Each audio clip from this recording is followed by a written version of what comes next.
In just a moment, you'll get to see a very exclusive and insightful interview with m0NESY. Now, we've never had a guest on the All About Counter-Strike podcast. Usually it's just me and DevWalk talking about all things Counter-Strike. Well, we wanted to get m0NESY on as our first guest, but then the rumors, the leaks, all the news around him joining Falcons started to happen. So I needed to speak to G2, speak to Falcons, make sure we could still do it and get it done. Now, I've got to tell you, this was filmed on the 10th of April here in Bucharest. Before the tournament had ended, PGL had given us some equipment to make sure we could do this in the right way. And honestly, it turned out fantastic. m0NESY spent 3 years on G2, going from Na'Vi Junior to G2, the 600k generational talent signing, the career he's had so far, and what's expected of him. We talk about the trophies, the MVPs, the different players and lineups he played with, the highs and lows of being on this team, and the sadness of losing Nico. Then we come on to him joining Falcons. Why Falcons? Being reunited with Nico, looking at the next tournaments for him, and what the future holds. So sit back and enjoy the 7th episode of All About Counter-Strike. It starts now. That's what it's all about, Counter-Strike. Mr. m0NESY, welcome. Hello. Our first ever guest, man. Yes. It's good to have you as the first guest. This is a positive. And it's a lot been going on. And I guess what I want to start with here is just, let's go back a little bit to 2024. I would say the best year of your career. Mm-hmm. Second place on HLTV after Donk. It's kind of understandable with like what Donk was doing, right? But the end of the year was obviously pretty damn good for you guys. I know running up until the major, everyone wants to win the major. But it's like, how do you view 2024, like that whole year for you as an individual player? A lot of ups and downs. A lot of, obviously there was a lot of good moments, just because I think every tournament for us was in the arena almost. We were qualifying for every playoffs, for every playoff. Some tournaments we finished in quarters, some tournaments we won, and some we didn't lose any grand final where we played in 2024. It was only 3 grand finals, I think. Yeah, but there was a lot of good moments and good chances to catch. I'm trying to see if you're wrong on any of that. One grand final you did lose to Na'Vi, right? EWC. No, or was that semi-final? We did actually, yeah. Was that grand final or semi-final? That was the learning grand final. That was the learning grand final. I was like, I'm sure he was in the grand final of that. After that one, we didn't lose. It's okay. And it was new, right? You just had new players at that point as well. Yeah. Oh, no, you see, like there was a lot of good moments to learn as well, because I didn't play in EWC that good. I think G2 played without sniper that tournament. No, that grand final. It was also like kind of a year where you were changing players, you had stand-ins. Even for one tournament, Taz joined in, so it's a little bit disruptive, sometimes when you go into these big tournaments and not get to play with your full lineup, essentially. For a part of that year. Yeah. I think there was one tournament as well that because I didn't get visa in London, yeah. Oh, we were all waiting outside for you. Yeah. I'm not gonna say. I can say whatever I want, yeah? Yeah, you can say whatever you want. It was crazy because I had crazy schedule because I was flying from, I think I remember from Amsterdam to Copenhagen. Or what Copenhagen to London. Yep. I was flying and I knew that I will need extra time. And when I arrived in the airport, so how much I had to drive to the place where I need to play. I was only traveling with my bag. I didn't have suitcase, and it was like written. I don't remember how much time, but it was written that I'm gonna arrive like around like 17:06 or 17:05 or something like that. Yeah. Don't remember the exact time, and Blast told us if he's not arrive at this exact time, he will not play. And I said like, no, please. Like manager was fighting, and he said like, just give us at least like few minutes, like 5 minutes, 10 minutes, like 5 minutes, okay, at least. And I arrived like at exactly the same time what I said, and he allowed us to play. Like, Do you know it's what the crazy. funniest thing about that was? I remember I was messaging you before you got on the plane. Mhm. You're like, I think I can do it, and I'm like, okay, let's see if this is going to be possible. And then we had the camera guy outside. I was outside. The G2 managers, Taz, everyone was just ready, Yeah. waiting for m0NESY outside, and it was like paparazzi mode. It's crazy. I don't It know. felt like that also from a viewer perspective. It was like updates on AHL TV. m0NESY has landed, you know, like Well, all of like, I these wasn't- things, like step by step. I was like in the cinema or something. I don't know. Yeah, I don't know. No, honestly, I was just not happy that time, just because we just asked for like a little bit of extra time, and Mhm. they didn't want to give us. You know, it's a bit not respectful. You know. yeah. I guess they're sticking to the rules really hard, but it's like it's better for the game. It's better for the viewers if you're playing. It's better for like the competitive integrity as well. Yeah. And look what happened with all the stuff they filmed, all the hype around you landing. It actually turned into like cinema. I don't know, man. Like, and honestly, when I arrived and I started setting up, I even wrote on Twitter, I don't need warm up. You can't warm up. I'm like, I don't need to warm up. You know, I'm setting Yep. up right now. I'm gonna destroy them. You know, because I'm in a good mood, vibe, and everything. And yeah, I didn't really do it like that good. But it's But fine. I kind It's a good of learning as well. I understand this like following the rules part, but at some point you gotta have like a kind of a human view on it and be just nice, you know, like it's not something that you did personally that delayed anything. Yeah. It's just, Yep. you know, circumstances that just pop up, and then I think, you know, maybe all tournaments should be able to Yeah. look a little bit on the nice side and give Yeah. those minutes. No, to be honest, I just thought. I don't know. I did everything I could. I was Yeah. Yeah. I did only travel with my bag. I had only my bag, my devices, my passport, and that's it. I didn't have suitcase, and that's it. No, in whatever, it's life. You know, you don't know what to expect sometimes. Yeah. Then we also got right. Look at this. So this year was obviously a special year in terms of achievements individually for you, right? I want to kind of go back because this is the end of G2 m0NESY. Mhm. You went from Navi Junior to playing on G2, and like if we go and look back, we got some stats and stuff here when we look at it, right? 6 trophies won on times of the tier 1, yeah. Mhm. MVPs, you had 4 in total. EVPs, 12. One of them was a major EVP award. Top 20 player rankings, 7th, 4th, 2nd. Constant improvements as well. Mhm. But like if we get people to remember that first lineup you played with, you, Hunter, Nico, Yeah. Jax, and Alexi B. And then Xtaz was your coach as well. What a lineup.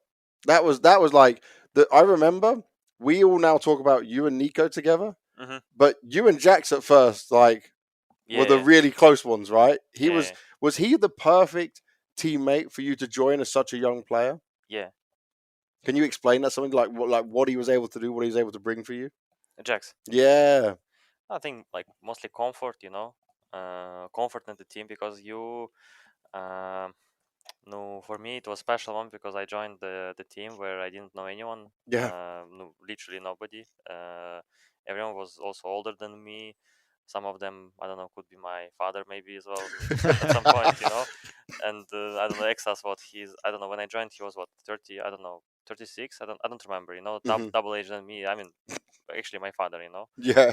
and I just tried to find comfort to, I would say, mm, no, get closer with each other. You know, Mhm. like be like friends. You know, in Yeah. the team, because in Navi Junior, obviously, we were all close to each other. Yeah. No, mostly it was me, Hattrick, Fear, Beat didn't, after he didn't play with us, after he left to Navi, Mhm. and coach as well. Our coach was, I mean, even management. You know, Yeah, it was very close. The whole thing, the whole yeah, team like was. Navi overall, I think.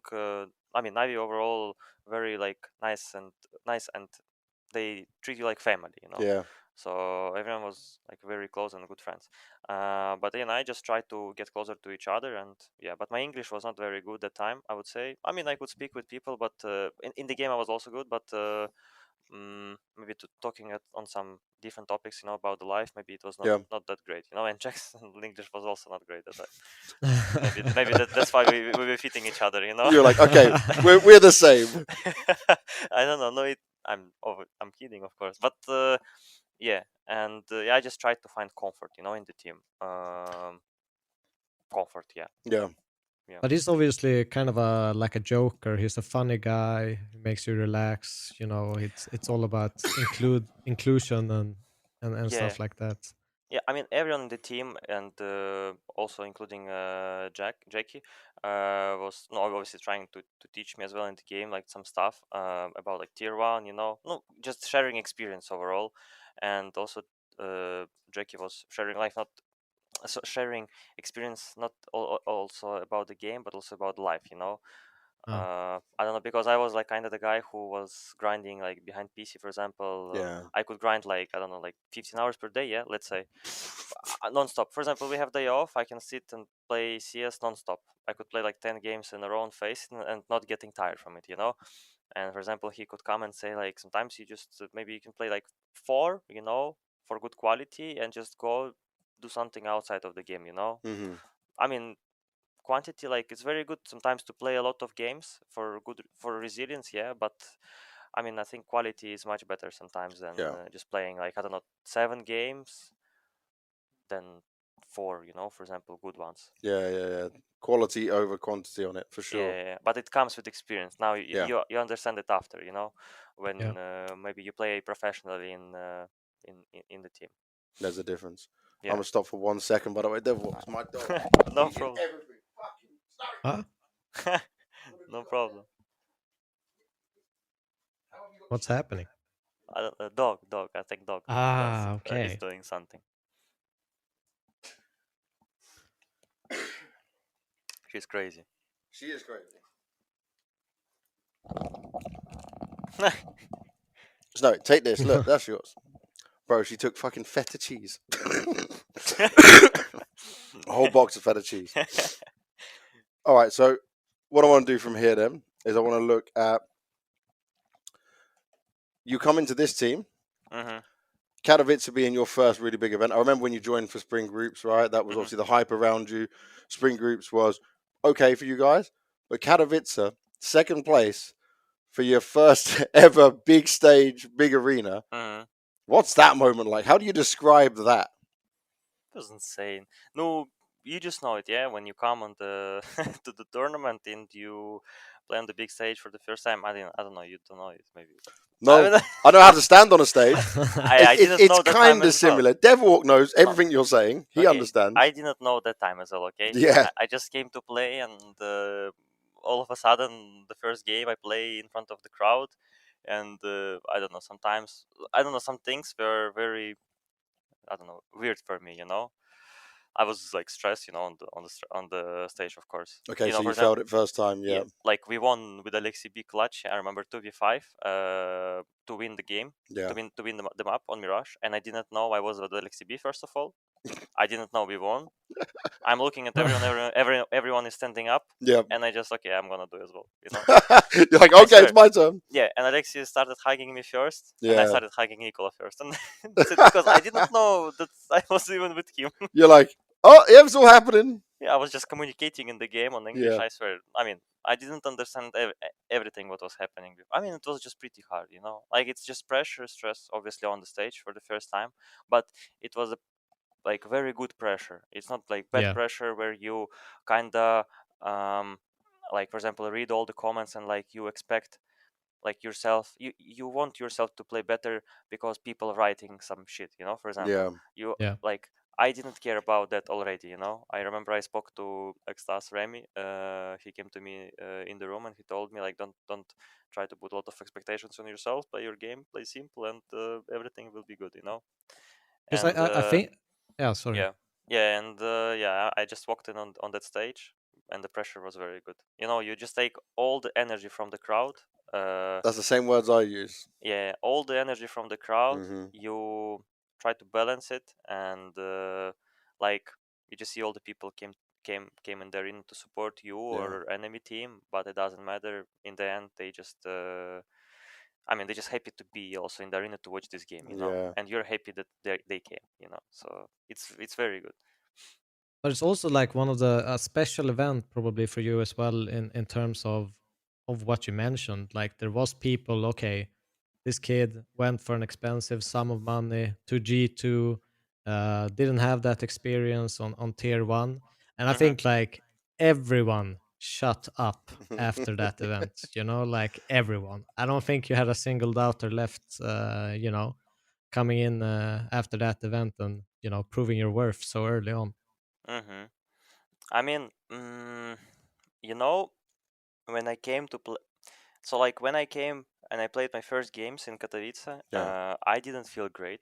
I would say, like, I didn't feel. For example, I think we played against Fnatic first game. I don't remember, against Smuja maybe. I think, yeah, against Smuja I think it was on Nuke. I think, I don't remember, but I didn't feel very great, and that's why I remember I talked with Remy, because I just tried to put too much, like, I just knew that a lot of expectations coming on myself. That's my You first wanted too tournament. much. Yeah, I wanted too much, but after the talk, everything disappeared. Like my thoughts disappeared, because it was also English. I mean, never mind. It was pretty. Some things were very hard. Yeah. In international team, when you don't know each other very well and you're very young, I think it's some things are pretty hard. When you understand them later in the team. Yeah. Like when you grow up. I'm talking about the people who are like younger. Yeah. Because not a lot. I mean, I'm very glad that I haven't had this experience. That I came in the team in 16 years old and uh, went through a lot of difficulties. Mm-hmm. Difficulties It that was shape you, Fnatic, by right? the way. Yeah, Fnatic. That was I Fnatic. remember everything. It was a smooth Fnatic Yeah, with because I Messi played and with him Alex. ping pong. Yeah, I remember in Katowice. Yeah, and I mean, tournament was great. Second place is fine, but I feel like we we just threw away the tournament as well. Like kinda. No, we threw away the map at least. We could have fighten more. Okay. We threw away against FaZe from 15-7. Mm. Just look the way we started Oh against my FaZe. god, looking at these stats on the final, it's 19-15. Yes. It's a 31-27 and a 16-14 win for FaZe, all three maps. Yeah, just look at the score. We started 15-7. I mean, we started 15-7. We were leading from 15 to 7. Yeah. And we lost the map. It's pain. It's insane. And these kind of games, this map only gives experience. Yeah. Yeah. Yeah, and it's very, because like we learned a lot. And the next year, what happened? We won it. You win it. Of course. Because we wanted it so much. When you want something so much, you get it. Do you believe in a bit of like visualization with that, like visualizing what you want as a person and thinking about it, saying it into the universe? Yeah, if you can imagine it in your head, you can do it. In my opinion, yeah, 100%. I mean, maybe it's not gonna happen tomorrow, like by just with hand, like doing with hands like this, It's like one day before the tournament. Okay, I want this. Let's go. No, obviously you cannot just do it in one day. Sometimes it takes longer. Like maybe 1 year, 2 years, 3 years. I mean, Nikola didn't win the major. And you for can't example. just He's gonna imagine do it and lay in bed. You have to work for it as well, quite hard. Yeah, but when you're gonna stop imagining it and dreaming about it, I think it could be over. Now, next I want to come on to the second iteration of the lineups, right? So we go on to here. We have the JKS and Hooksy time, right? This is obviously, so this was happening. Alexi goes, Jax goes, you get JKS, you get Hooksy. At that point, do you have any say? Or you're still very young, you're still basically a rookie. Did you have any say in like your teammates, or does it just kind of happen? Were you just kind of given the players? Did I have any say? Sorry. Yeah, did you get to decide? Like, did you have, if they said, okay, we're going to bring this player and this player, did they ask Like, you did what you you have think? any input? Like, No. yeah, this player's good. No, when JKS and Hooksy came, I didn't even know that Jackson and Alexi left the team. What? No, no, I mean, I knew it, but later, like I didn't know that Jackson and Alexi are gonna leave the team. Was it something you felt was needed? I didn't know what was happening. Yeah. No, So there's more management doing it. I mean, I wouldn't decide anything that time because I was very young. I mean, I wouldn't. I would maybe even still. I would even maybe think to not make any changes, you know. But I Yeah. think like the team needed this. Maybe. Okay. I don't know. Yep. And this point though is obviously you have a bit of time together because you changed at a weird point, right? You changed in this October area to sorry, in the August area. So after the player break, you come back with this lineup, Mhm. and it's not bad results, but I think the world final one was a surprise. It was the one in Abu Dhabi. Yeah. I don't want to go into the detail, but obviously, very sad thing that happened with Hooksy, right? Yeah. Very He bad. still plays the whole tournament despite a loss like that in the personal side, where some players would obviously go home in that thing. But Yeah. you guys managed to lift the trophy there, Yeah. and like no one expected it. Did you? Would you even expect that you could do it with all that pressure around you guys, with all that stuff going on? No, but we were playing, and like we were fighting for it. Yeah. Even though with all the circumstances that happened, yeah. Rasmus was fighting for this, for the trophy. Yeah, you can He, see he wanted it to be there and put yeah, it in. that's what he has been doing always. He has been like he was always fighting for every trophy. That we were playing. Like every time. Like even like if we were losing like with the big score, he was always Mm-hmm. fighting until the end. He had very good mentality, I would say. Yeah. I might see if Devil talks. Yeah. He's there. He's there. He's still alive. He's still I'm active. still alive. No, but it's obviously it's a super inspirational kind of moment as well. Mm-hmm. While you also like I got into a little bit of a deep end. I remembered also like kind of flew me back to like Fnatic and Flush. I had a similar one. I think Dupree as well. Kind of got flashbacks into these similar moments where people have struggled and kind of fought their way into showing up for all the people that come there and support the game and from what I've known, there's always no question in mind. You feel like people should just take a break, get out of there. It's Yeah. more important to do that, but the people always want to do this more, than anything, and they have this incredible passion and to see you guys lifting a trophy and doing it all the way to the end it's special, especially being such a new team as well, finding that resilience together. Yeah. Yeah.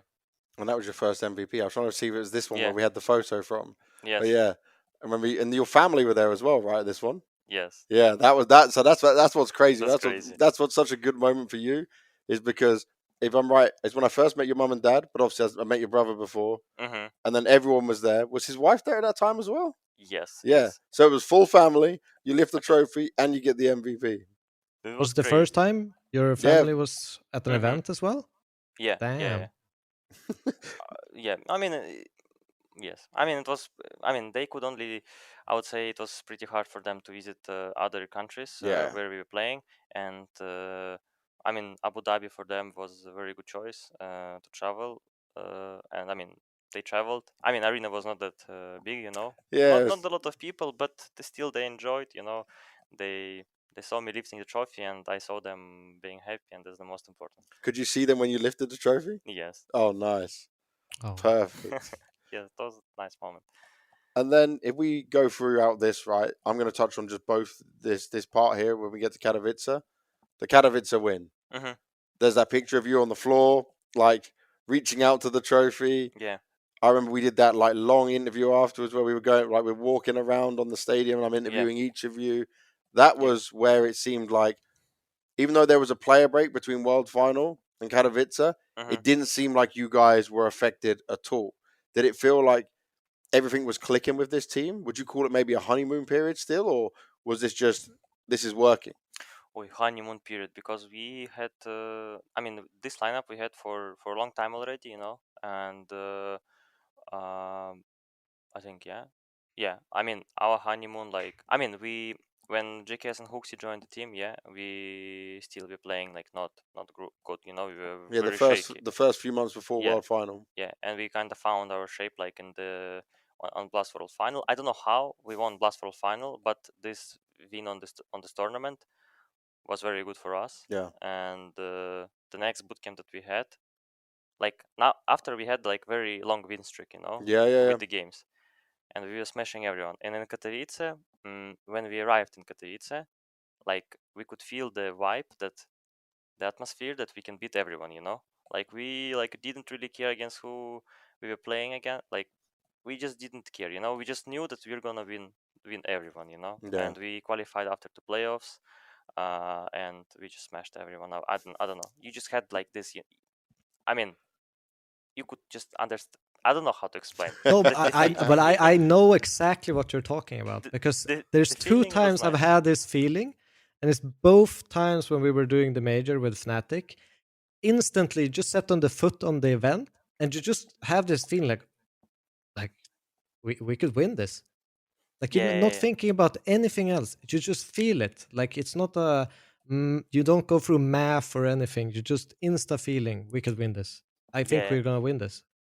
Yeah, because the team feels good, the atmosphere is there as well, Yeah. and everyone individually feels good, and we just got it, Yeah, pretty smooth. Pretty smooth. Pretty But smooth. then looking at that, everyone at this point was saying G2's going to win the major. This is going to be like, you guys have this same level of dominance again. And Did then you reach rank 1 at that point as well, right? Yeah. Yeah. So like they were favorites coming in. Everyone thought this was going to be the major for you guys. And you make it through the RMR in 5th. It's not terrible. You make it through. That's what matters.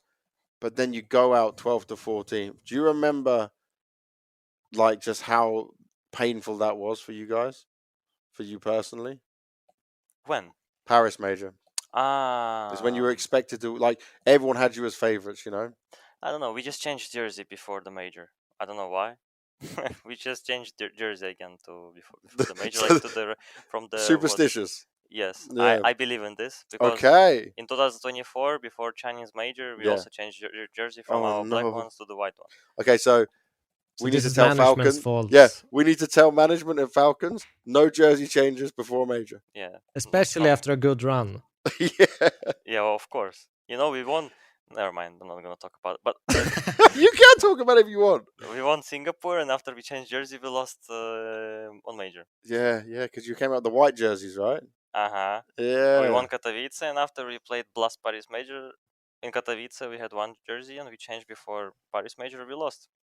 I'm not saying, but yes, you just see the difference, yeah. Yeah. Like sorry, not difference. How you say it? The connection. Yeah. But I mean, it was pretty hurtful to lose, yeah. Honestly, on Blast Paris Mhm. major. I mean, not even. I think we were in Legends, yeah, and we are playing with Fnatic again. I think with Fnatic. Yeah, it was that. Remember the Vertigo you played? Yes, we played Vertigo. Yeah. For some reason, we decided to not play Nuke. Yeah. I think. Because I remember I asked about the veto on the interview, and it felt so bad because, like, even in my notes, I teed this up as Nico gets his major, Baby Goat gets his first major. At the time, you were still Baby Goat. Like, Yeah. it was like you're Young Goat now. Remember that's where it's changed Yeah. to. Yes. But like, I had this storyline, I had these notes down, and then I had to do the loser interview with Nico, and it was, oh man, it makes me want to cry. I just see his picture, like in my head, and I see just his picture with the glass, with the can, where Yeah. he's standing on Paris Major and just looking in nowhere, in this Just the lost. space. Yeah. Yeah, but I mean, it's obviously it's not because of the map we lost or something like that. We Mhm. could. I mean, if you're a professional, you need to play on all. Like you need to know how to play on all the maps. I don't think, like for example, like for example, I don't blame like I don't know coach or someone who picked like Vertigo instead of Nuke. I think if you Who was coaching at this time? I forget. Svani, Oh, Swanee, yeah, because he had to stand in. Yeah. yeah, or Huxi, I don't know who picked it. I Mhm. don't really care if you're like professional, Yep. and you play in the team, you practice all the maps that are in the map pool, that you are about to play on the tournament, on a It is tournament. a shit map though. Vertigo is a shit map. That time I liked it actually. You played in Navi Junior. Yeah. you need to know how to play all the maps, and you need to like them. I mean, maybe some maps you obviously not gonna like, but you need to know how to play them. You need to have confidence. I just have a mentality that I don't really care on which map I play. For example, I like all the But maps, yeah. did you have this like has it been different during different periods of teams and coaches where how you prepare? Because I know some players, they don't like to hear too much prep, so it gets into their head. Some Yeah. players want like you to go through it with them, know specifically what you want from them. Is that something that was different for you in different times of G2 prep wise? For me as a player, I prefer to just hear from preparation. I prefer to hear the important information. Like not something unnecessary. Like that you have to say, for example. But if coach thinks that he needs to say this, then he says it. And I listen to everything and I try to understand from like why and what. Yeah. And I mean, I prefer to listen to everything and just make a puzzle in my head, what's to what, and in the game is gonna help. They might not do it, this game maybe what I'm gonna hear, but it's better to have it than to not. And Yeah. I mean, this, for example, this 5% can hit, and they will do it, for example, and you're happy because you heard it and you listened good on preparation. You don't fuck around and like, I don't know, sit in your phone and don't do anything. You just listen carefully to the coach and to captain what they say on preparation. Sometimes also You know where other the players, flashes are, so you know where to position. yes, exactly. And what other players maybe can as well chain in, and say what they do, by macro, and also maybe they strafe here. It's better to stay here, blah blah blah. I mean, it's a team game, Everything has to bring his percentage, So Absolutely. I also have a question. But did you change jersey before IEM Cologne? Did you actually change?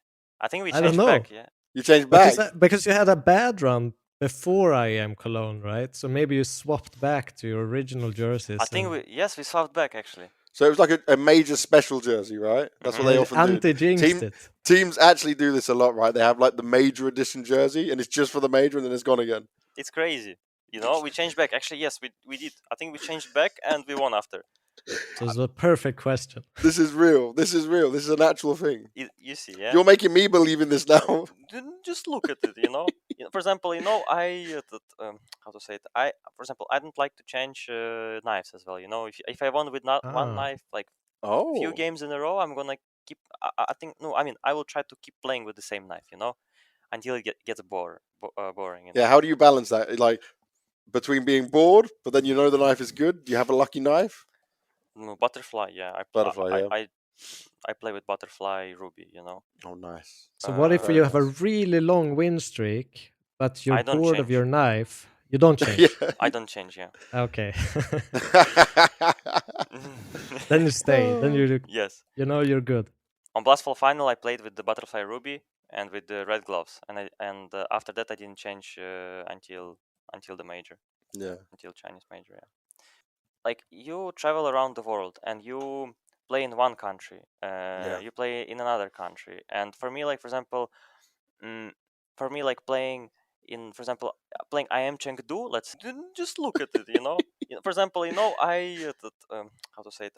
For example, I don't like to change knives as well, If I won with not one knife, like few games in a row, I'm gonna keep. I think no. I mean, I will try to keep playing with the same knife, until it gets boring. Yeah. How do you balance that? Like between being bored, but then the knife is good. Do you have a lucky knife? No, butterfly. Yeah. Butterfly. I play with butterfly ruby. Oh, nice. So what if you have a really long win streak, but you're bored of your knife? You don't change. I don't change. Yeah. Okay. Then you stay. Then you yes. You're good. On Blastfall Final, I played with the butterfly ruby and with the red gloves, and after that I didn't change until the major. Yeah. Until Chinese major. Yeah. The Cologne one though, right, was, I wouldn't say more unexpected, but it was like from the community side, from how your results were, you were not clear favorites for it. We knew the potential you had. Mm-hmm. How did it go for you guys? Like we are in very good shape, everyone, before this tournament. Like in very, very good shape. Like individually, you Like felt individually, good, yeah. and as a team as well. Like I just felt like we're gonna win this. Mm-hmm. Like really. And also I think Ants, they were playing very good at the time as well. Yes, Snappy's men at the time. Yeah. But honestly, I just felt that we were like one step ahead of them every time when we played against them. That was the year they won Dallas, right? So they won Dallas before it, Yes. and then we went into spring final. Was that the one Navi won? I can't remember. I think they won, with some Young. Yeah, with some Dayan they won that one. I think It might have been that year, and then you guys go to win Cologne. Yeah. So you were in individually great shape, Mm-hmm. and what do you feel like you just progressed well as a team at that point? Yeah. Like we just had with this lineup we had very good chemistry in the team. Mhm. Everyone was helping each other, and honestly, this year I learned a lot. From everyone. Like I actually have literally. a question, because if I don't misremember, I feel like it's around that time also Hooksy started getting a lot of pressure put on himself, like from other community members. Yeah. How was that dealing with like inwards in the team? Were you bothered by it? Did you feel anything? Like did you support Hooksy extra much, or how was that going within the team? He was getting a lot of hate. Yeah, you're Yeah. saying. Yeah. When? Because I'm just the guy. I don't remember like hate. Like I don't remember who was getting hated or something like that. I just don't remember bad things, I would say. Because I think it was like just after your Katowice win, you're running into this kind of like a little bit shaky form, and then just I think around there, Maybe Hooksy actually, started getting a little bit of flack. Put under the spotlight, right? And people were yeah. saying like he's not the leader they need. Blah blah blah. Yeah. I mean, overall, like Rasmus was getting a lot of bad comments just because of his like individual performance, and everyone Mhm. was writing about it, and he just tried to, like, I don't know, like for example, play more, because he is the guy who was working the most. I think he's the guy who's been working the most in our team, who was working the most in our team, Mhm. and he's the guy, the how to say it in English, blядь? Like the guy who was working the most I played, like Yeah, the I most never you've seen ever the guy. played with. Yeah, I never seen the guy working harder than him, for Wow. example, like in terms of like watching, preparing for the enemies. Like he was sometimes up until like, I don't know, maybe 3 a.m. To prepare against a team, to anti-strat them, or I don't know, something like to have some important information for the next day for teammates, for the team. Mhm. And yeah, like this time he could maybe spend, like for example, sleep or have better like sleep schedule, blah blah. But I mean, obviously, like it's crazy. You have to sacrifice something to work so hard, right? Yeah. But yeah, and obviously he was playing a lot of that match as well and everything. But I don't know, Rasmus was insane. Yeah, maybe he didn't show good individually sometimes, but for the team he was doing a lot. Can I ask you Yeah. this then? Would you say he was the best leader for you throughout your time in G2? A leader. Yeah, best in-game leader for you personally. Like, I'm not asking you to rank Leader. him. I just mean as him. Leader or in-game leader? In-game leader. In-game leader. Because you had Alexi, you had Hooksy, and then you had Snacks. Snacks. No, I would say yes. Yeah. I would say yes. But if you say leader, then I would say there is only one leader who was always here. Who? Nicola. Nico, yeah. Of course, man. That's this expected. This guy But he can coach, he can lead, he can be captain. So let me ask you He this can then. be rifle, upper, My anchor. view on Nico m0NESY is he is a Psychologist. leader of men. Like, he has aura that we talk about so much, right? Where if Nico told me, go run and do this until I tell you to stop, I'll do it. He doesn't need to tell me twice. I'm going to say, okay, Nico, I'm going. But why? He's that feeling, like when he says something to me, even if he might lie to me in an interview and just say some answer, I believe him. I look at his face and I go, okay, shit, let's go. Like I get that vibe from him. And he has the alpha, he has that alpha mentality, that mood around him. But it's because you trust him. Yeah. It's because that's what happened in Dallas as well when we won Yeah. 2024. Like he with became Stewie. It was yeah, crazy. with Stewie, with the I mean, he became captain in Dallas in 2024, and that's what he was doing, you know. Yeah. He was just leading the team, you know, and that's because he has like leader qualities, you know. That You were maybe MVP Dallas as well, right? Mhm. Yeah. because some leaders, like some captains, they don't have this kind of qualities that he has, you know. Yeah. I mean, obviously he doesn't want to become captain in the near future, but he has everything He can do it. yeah, that's I always split in-game leaders personally as someone who is a good in-game leader isn't necessarily a good captain. Mhm. And I think those two, to find the perfect balance of that is very hard to do. That's why coaches can play such a vital role. But it's like, for me, Yeah. Nico could do it all. He could be one of the rare few. Like, I think Carragher is a captain and an in-game leader. I'd Yeah. probably put Glaive in that same category. Mhm. But there's not many other in-game leaders that fit that. I mean, but he has everything, you know. Yeah. He can do everything. I mean, he has experience. But is it like, for someone, I don't know Nico's qualities from like inside the server that much.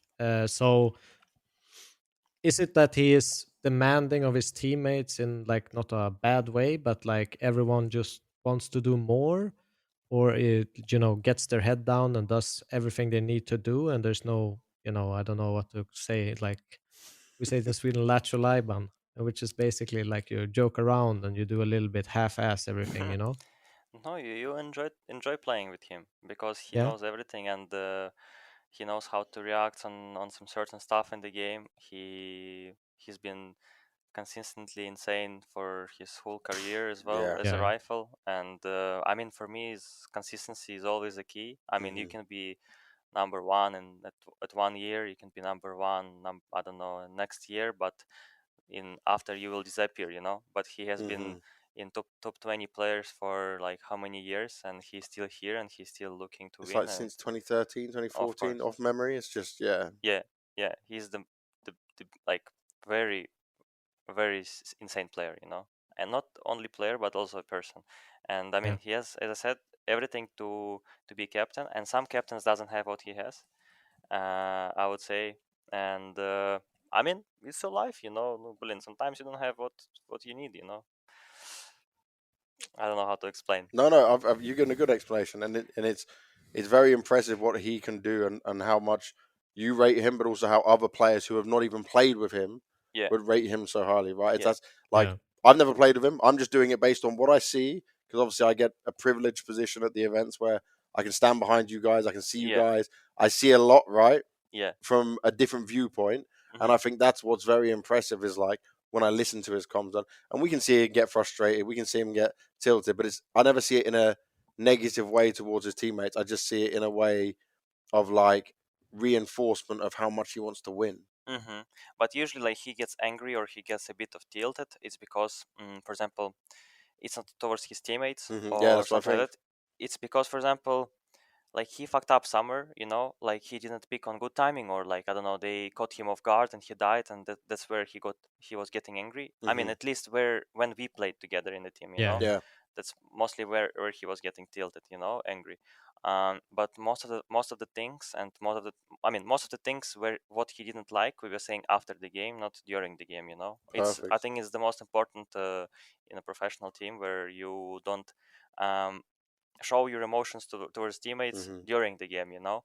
I think, I mean you have some players, you know, like for example recently, like for example Electronic, yeah, who We saw that clip today. Did you yeah, see it? yeah, I have massive respect also to Denis, Yeah, to Electronic. He is also like very experienced and very insane player in CS, but I think maybe his approach sometimes, like towards teammates, maybe during the game, it's not nice, you know, when you Yeah. scream. But I mean, it's that old school Navi way though. yeah, I mean, I believe he understands, you know. I mean, he knows it, you know. But It like builds up and then.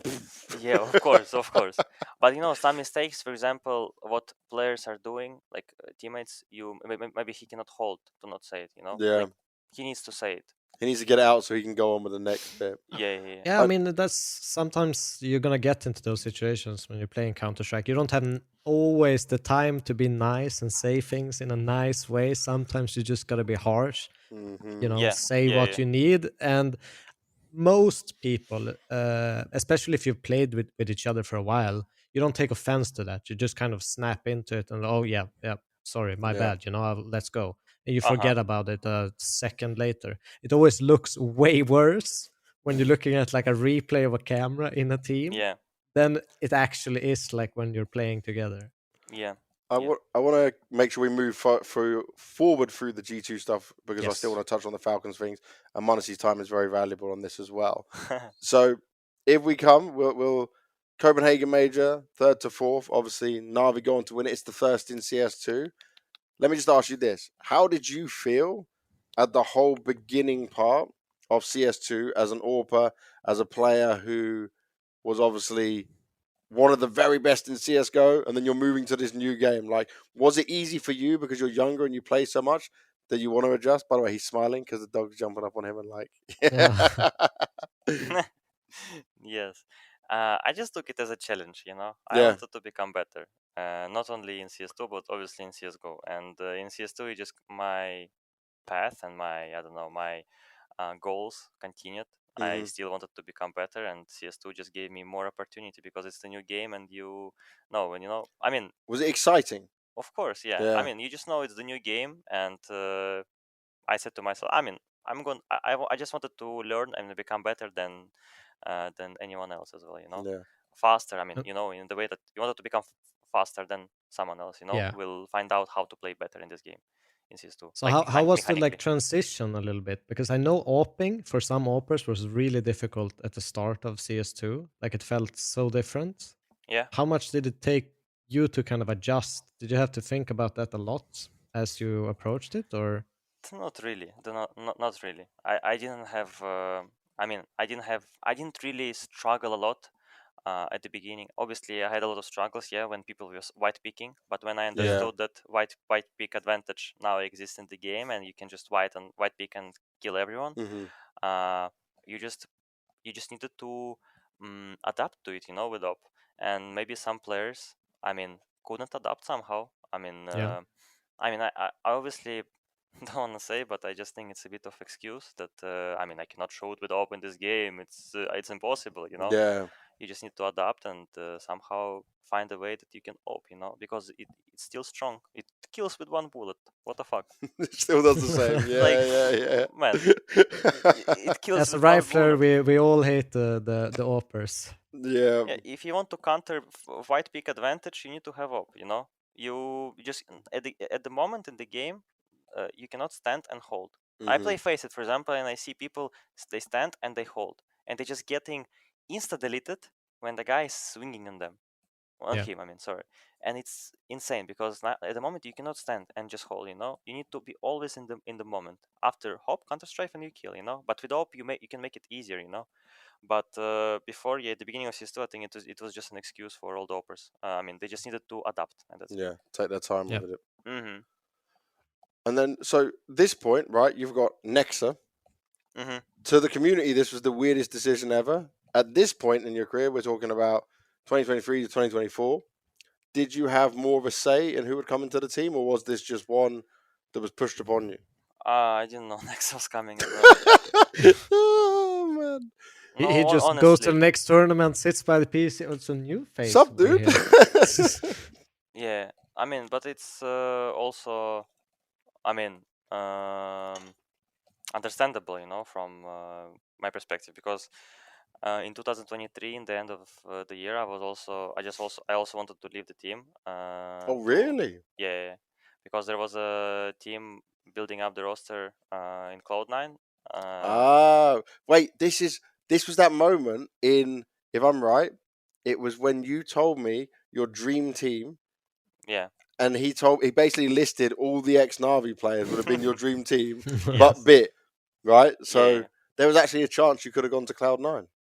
Yeah. Damn. It was my dream team before was always 2021 Na'Vi, me instead of Simple, and was that you, Simple, Bit? No, me, Beat, Electronic, Oh, no Perfecto, Simple. and Boomich, yeah. Okay. And yeah, I thought you might go back to Rifle and let Simple still play. man, I wouldn't. No. It's like Simple go, baby goat's here. I would take his op. Yes. I love that. I mean, I love still that. think that I'm rifle more than op, to be honest. I don't think like I'm full. If you watch my recent games, I don't Mhm. play with op a lot on some maps. I Yeah. still think. I mean, even when I joined G2, I was still thinking that I'm more rifle than opera, just because my main role was always secondary opera, you know. Exactly. By the way, people forget this. Yeah. People forget that you were not a main author.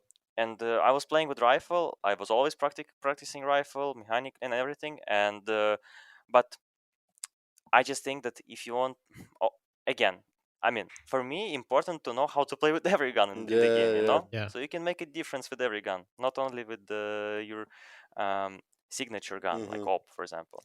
So I got to come back to this. There was a chance you would have left Nico then and left G2 and gone to Cloud9. Why didn't that happen? Why didn't happen? I don't know. Was it you? Was it couldn't work out the deal? No, I couldn't go because of my contract, of course. Okay, so G2 didn't want to let you go. Cloud9 Yeah. wanted you. There was no agreement that could be made. Sometimes players are at the mercy of contracts and orgs. Yeah, of course. But yeah, but Well, yeah. actually, kind of worked out that you didn't go. That team had unlucky. its problems. It's a destiny, you know. Yeah, It's a I don't know. everything happens for a reason. Everything happens for a reason. I agree. No, didn't happen. Didn't happen. You know. I'm honestly I'm happy that I stayed. Yeah. To be honest. But yeah, and when next came, I didn't really know that he would come. I just find out about it like a few days before practice. And then you got another new teammate. Was it sad to see JKS go? Did you understand like this is what needed to happen? Yeah, no. Honestly, speaking fair, I was very sad that JKS left. Sponge will be happy. I didn't understand the point of removing him from the team. Yeah. Does it then start to get frustrating as like you're a bit older now, you're getting more experience? Do you personally start to get more frustrated when moves happen and you don't maybe agree with them? It's not what you would have wanted. Yeah, I started thinking that why people, not making me like didn't tell me that, for example, you're not involved. Yeah, not involved in this kind of things, and I was kind of angry on management, you know.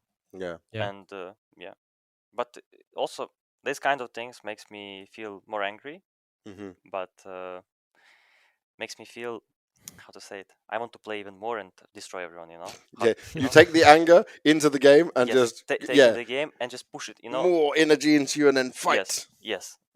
I don't know why I've been always like this. And that's good. Some things, for example, if something happens in real life, I take it to the game and I just want to destroy everything, you know. Like, do you feel not my teammates, of course, better? But game. Huh? Do you feel like you play a lot better, like angry? No, yeah, kind of, maybe. Yeah. But all of m0NESY was like that, like in Fnatic. Like if he was mad or annoyed, he would be like all of a sudden he's going like super Saiyan levels and just going out and picking entries and. I'm just imagining you purposely tilting him before a game. Devil's like, "Go Olaf, you fucking suck," and then he's like, "No, I don't. I'm gonna Baby Shark song in his ear." But obviously balanced, you know. You cannot be angry towards your teammates. You're angry to what happened, and you want to smash opponent. Yeah. So obviously, I always try to find the balance, the common ground, to not hurt my teammates, and so everyone feels comfortable and on official game and everywhere, and on practice and everything. Now, looking at this roster you have with Nexa, the results were not perfect. There's still playoff runs. There's still okay runs. And then when you don't have Hooksy, right, because he goes for his family member's wedding, if I'm correct, right? Yeah. Yeah, so he has that. It's all public knowledge. You have Stewie stand-in Dallas. Stewie, who obviously good friend of Nico. Was this one you got told about? They just said, okay, this makes sense. Take Stewie. Doesn't need a visa. He's American. Like, just explain, because to us watching, this is the most crazy run possible that everyone expected you guys to just bomb out. We didn't know what we were expecting from Stewie, and Nico's leading. So, like, how the hell did you pull this off? I don't know. Man, I I don't know. You became a North American team. You do realize that? You I- became a North American team for one event. You had the crowd with you. I know. Fully with them. We had sixth player, you know. Yeah. with us. But it's crazy. But you know, when we played on the stage, Yeah. not even on the stage, in group stage, when you played with Stewie, like, okay, like when you see him in real life, hmm he's so, I don't know, different compared to, I don't know how to explain. Like, he's so alive, you know. Yeah. Yeah, like he's so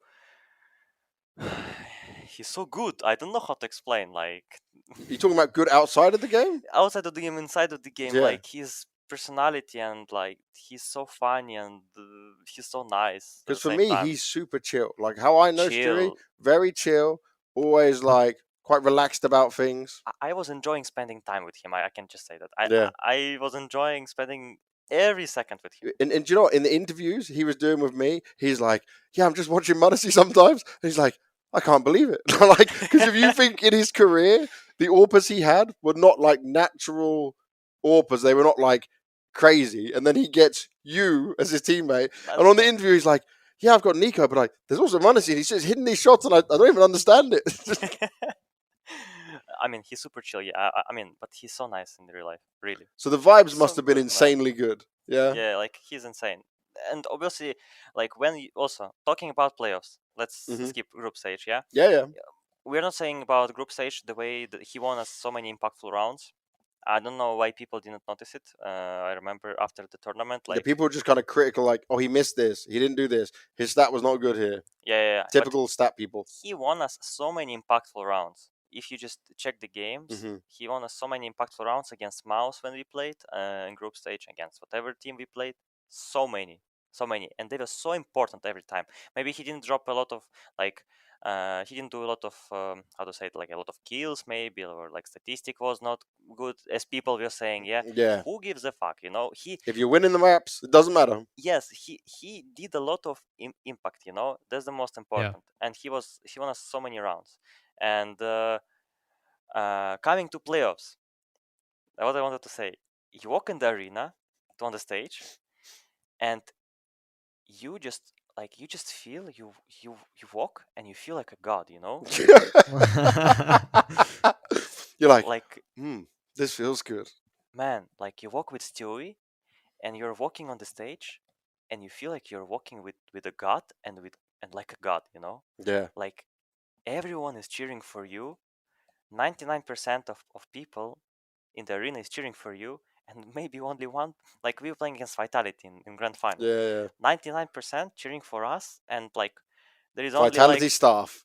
like only 3 people or 4 people, it's Vitality staff cheering for themselves, you know. Yeah. Let's go Vitality. No, it's funny, of course, but it was like that, you know. And But you guys had never had this, right? You never had a crowd so on your side. like, I think we had in Katowice. In Katowice, I remember 2023. being kind of split. Like there was a lot of fans for G2. Yeah, but it was Cologne, because we had Swani. He's that German. helped. Yeah. Yeah. But That it was a lot of. I was there at both, and I'd never seen it all one-sided for you guys. Like Yeah. it never had been like Yeah. that. Obviously, it helped us to win, of course. Yeah. But the feeling was insane. Could you hear them screaming "Fuck you, Apex"? I thought I honestly don't remember what they were screaming, but Yeah. I thought they were screaming like, I don't know, honestly. It was I so didn't funny. pay attention. I'm sat in the back, and I'm like, I just take my earpiece out, and I'm like, oh my god, they're actually screaming, and it's just like the whole North American crowd, "Fuck you, Apex," and it's just again and again. Incredible moment. And I'm thinking, this is unreal. Like, not only are G2 pulling this off round by round, but the whole crowd is there, and it was like Stewie chance, then it was m0NESY chance, then it was Nico chance. Like everyone was getting a moment to shine from the crowd. They were loving you. Yeah. Honestly, like playing on that stage, those moments against Vitality, like it's for the first time I felt like I was in Nirvana, you know. Yeah. I was in a state, like, at some point where I didn't feel any pressure, and I was only focused on myself and on my team, and I didn't really Like here, for example, that stage is shaking, like everyone is screaming, I just knew that everyone is with us, like cheering for us. Yeah. And I was in this kind of like mental state where Everything else is just around you done, right? yeah, like I'm in the bubble. Yeah. Yeah, and nothing can beat us right now, Yeah. it could be only us that who can beat. And yeah, but it was pretty nice to play, honestly. And you got your MVP there as well. Yeah, I mean, And Nexa got his first ever IEM trophy. yeah, and first trophy as well. It's crazy, isn't it? I That's think, right? crazy. Yeah, You might be right. I know 100% it was his first IEM. Was it his first trophy? yeah. I That's think. crazy. I think because they Devil can check this while we're they talking. lost Yeah. with G2 like what five grand finals. It was so many grand finals in a row. So many. Man, they lost like Katowice, Cologne, a major. Yeah. And then this one you finally get with Stewie standing in, Man, it's Nico insane. calling. How it's possible? Well, except if you count DreamHack Summer 2018. That's not the same level of event. It's online. No, it was back then. It was just going to like tier 2, tier 3 kind of. So teams. it's not a big event. Yeah, No, yeah. not a tier 1 event. Yeah. But that was crazy. That was absolutely crazy. No, that was insane. Honestly, yeah. I don't know. But still, is a god, man. But he's playing in the team right now, like in the who in He was standing in for someone, right? wild card. Yeah, standing in for those guys. He's an oper. I inspired him. Yeah, you. m0NESY inspired Stewie to be the author. I don't know. I mean, he was being. But he was always like kind of in the role that you described yourself to be in the early days. He was always second oping. Yeah, because they never had like a dedicated AWP, right? Yeah, I mean, Skadoodle was there. They for had the major, Skadoodle, which was just a pure turret, like back in Yeah. those days. He was very stationary as an opera, right? And then you had Stewie, who took kind of the more risky entry maneuvers, comparably. The man, he was in Dallas. He was crossing every smoke with right click flash. We played against FaZe. He's crossing with right click flash. Criminal. Yes, man. Every smoke. Like I think he understood how to play on the stage. Yeah. And CS2 is his game. Okay. If he would like if CS2 would be in 2000 when they prime. That actually Liquid, does make sense. 2017, 2018, I guess. Liquid Prime 2017. Oh no, Liquid Prime is 2019. I don't remember. Just after the Astralis Yeah, era. if it would be CS2 back in days, I think he would be the best player, man, in the world. Honestly, he will just I love that. kill everyone, man. Are you still talk to him now? No, not really. No, but No, it was a good moment, right? it was a good To moment. meet someone like that, and Good moment that we met each other and I know him. there we go. Good memories. All right, getting on to the next stage of the G2 lineups.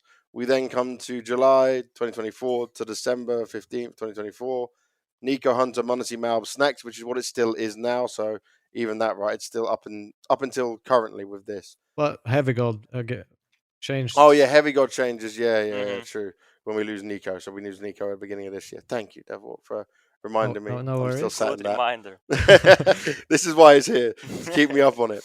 But this one, Malbs was exciting, especially when he's like second in after Nico in a lot of positions, right?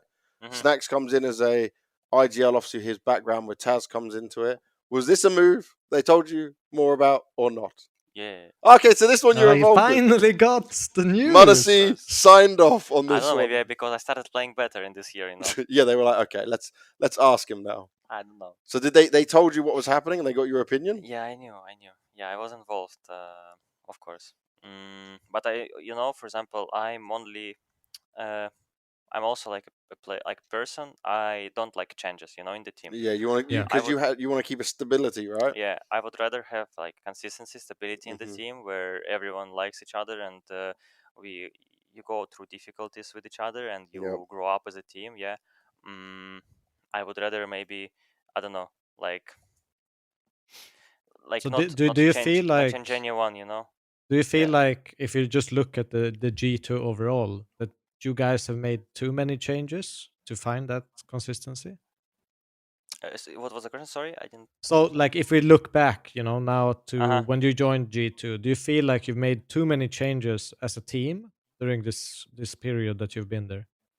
No, some changes were needed, I think. Maybe at the beginning in 2022, I think, because there was some how to say it. I would say we had like some, I think, different visions between captain and coach. I would say in 2022, and I think some changes were needed. Yeah. But later on, I don't know. How much do you think the Nico being the leader for Dallas and winning also helped with pushing that across? Pushing it across? Yeah, like making that move happen. I don't know. Like after we won Dallas, we understood everything. For example, Mm. like us as a team, we understood everything, and we just made it happen. Fair enough. With Rasmus. And then, so Snacks and Malbs come in. This is something you find out about, you know about. We already touched on it earlier. Second place at Esports World Cup. 56 at Clones, okay. But then it's the crazy part is the second part of the half of the year where we were not thinking, like, Snacks is under heavy criticism. Malbs is doing good. Like, I think he played very well considering the roles he was given and what was asked of him. Mm-hmm. You win full final. That was kind of unexpected considering Na'Vi was destroying you guys again and again. How good did that feel after you'd lost to Na'Vi constantly? Damn, we lost against them like 10 times. No, it was nine times. Hunter said you will not beat G2 10 times in a row. It's crazy. Because funny fact that in 2023, we didn't lose against Na'Vi in best of 3 like 6 times or something. Or 7 times, maybe. I don't remember. But a lot of times we didn't lose against them. Yeah. And in 2024, we started losing against them since they changed they put Alexi B and they changed everything then. Remember, it was and Alexi, JL. JL, Ima. Yeah, Ima Wonderful. and Wonderful came. So, yeah, I mean, that's it. So was it after Simple left and Wonderful came then? Yeah. Yeah. Simple was a problem, yeah. I mean, man, and we could not beat them somehow. I didn't understand how. But honestly, I mean, I mean, they have very nice structure in the team. Like, the Blade system. Blade does everything, yeah. And I mean, he's smart. I mean, I would love to work with him maybe in the future. I mean, maybe I don't hide, of course, that because I think he's so good in the game. And you respect him, right? I respect him and Zonic. Okay. Yeah. Like, I think they're two greatest coaches of all time, and like, you couldn't beat them. Like, they had insane structure, and every time, for example, what I was doing, they were countering me.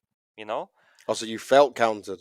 Yeah, like countered not because like they were preparing against me, maybe. Yeah, they were doing because they're ready for everything. I would say. Okay. Maybe. Obviously, I was surprising sometimes them. Yeah, but for example, in EWC where I played against them in grand final, I don't know. I think it was my worst I don't know, tournament. I don't know, for me, honestly, I couldn't. I felt like I couldn't do anything against them. Yeah. It's because you play against them, you feel annoyed, and you are forced to do something because you cannot do anything. Yeah. So like, you can't do your normal. Okay, I'll change this and do this. Yeah. And then you're out of comfort zone. Yeah, but you know why? What I understood after, it was just overthink. You just play against the team because you think they're strong, but they're strong, yeah, of course. But you overthink too much. You respect them too much in the game. I have to ask you, because I remember tweeting this. I did the Sasuke versus Naruto, Bit versus m0NESY. This was a proven stat that whenever Bit played you, he performed his absolute best. Yeah.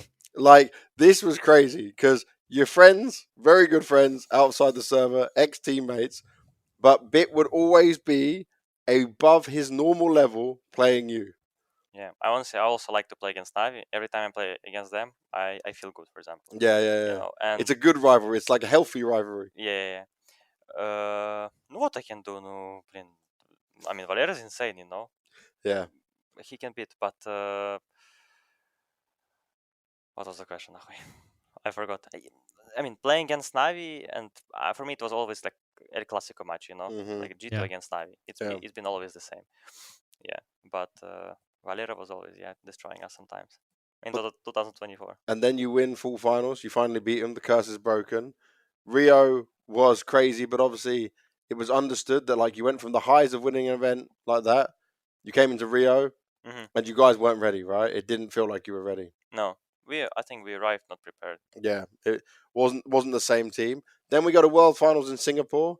You win that, and then we're so close to the major. And again, we'll talk about the jersey, but I mean, this was when we started to say G2 could win this major. Like, because Na'Vi had dominated so far, it went from being just Na'Vi and Spirit to being like Na'Vi, Spirit, and then G2's name was there. And you must have felt so good going into Shanghai.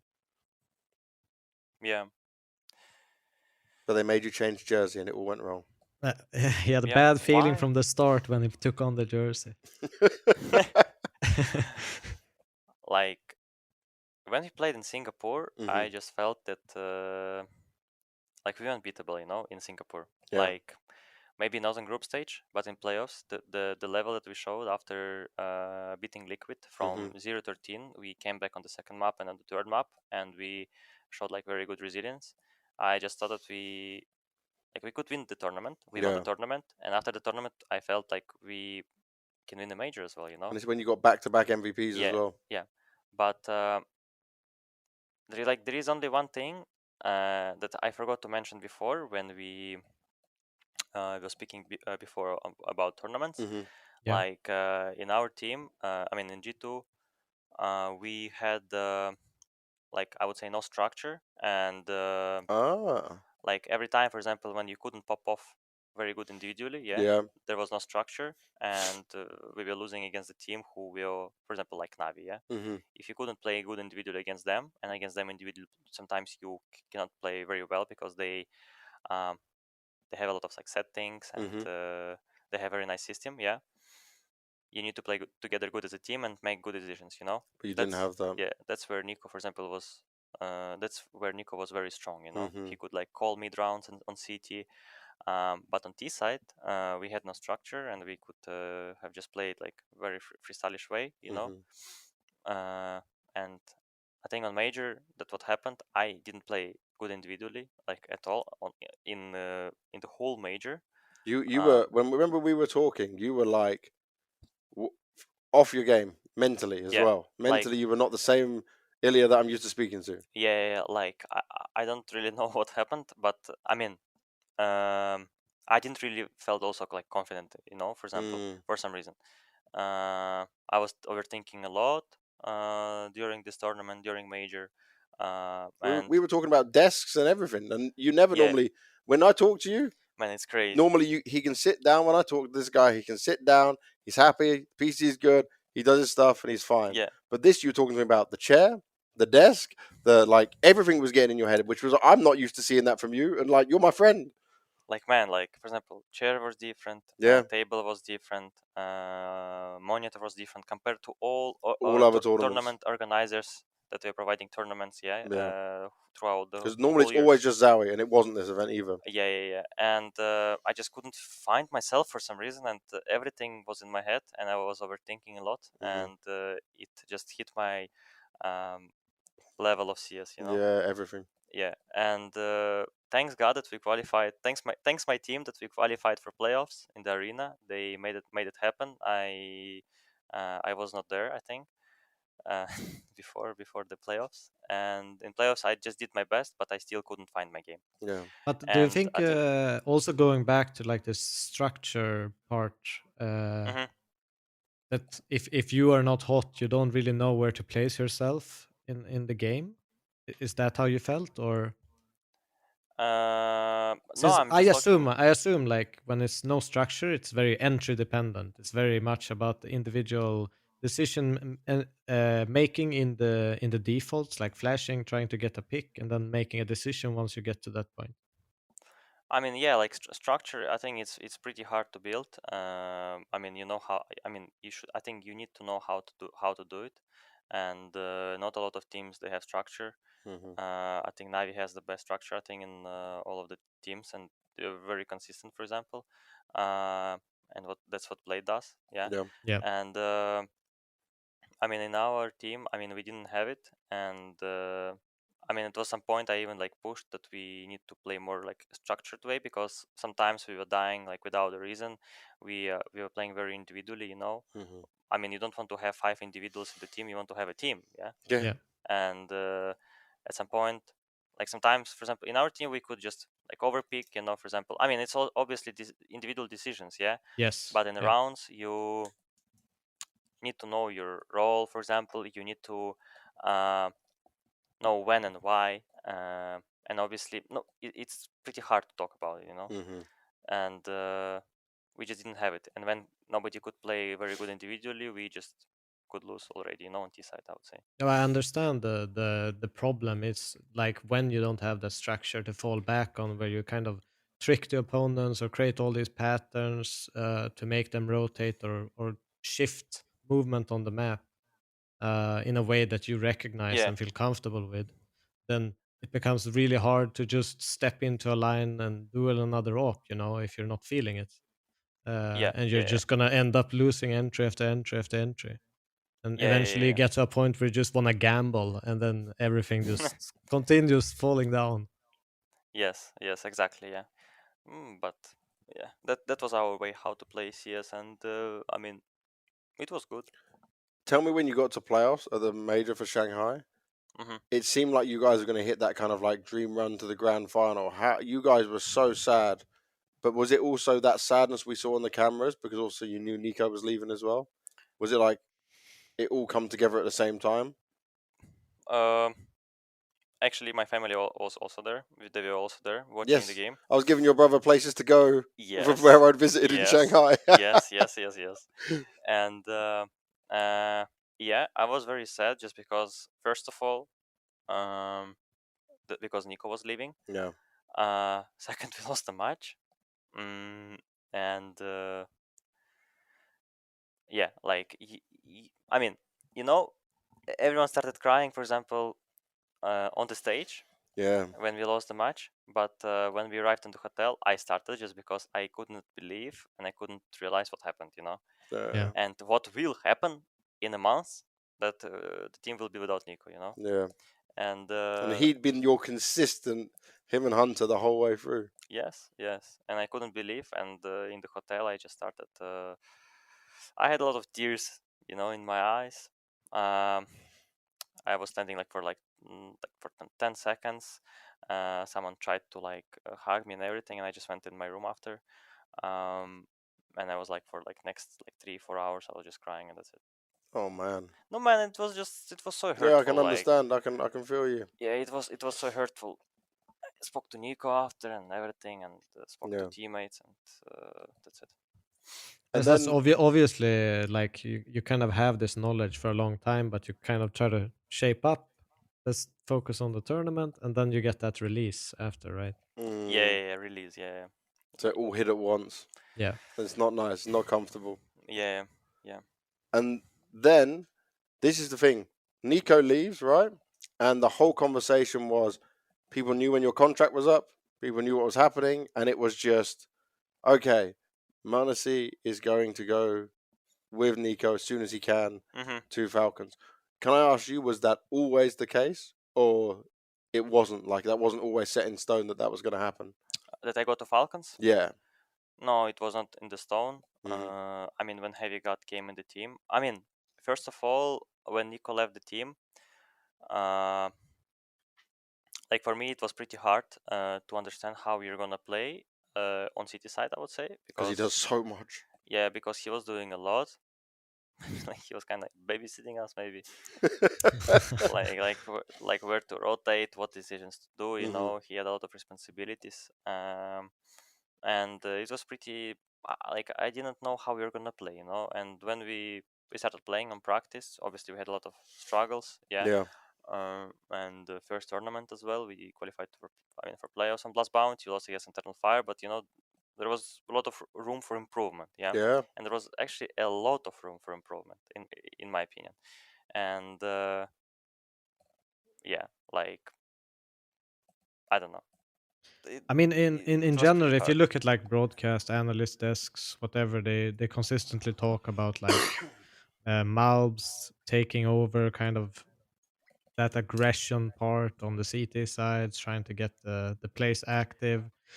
But I also understand the point where if you remove a player that has that much responsibility, some strats, some structure, some ways of playing doesn't even work anymore.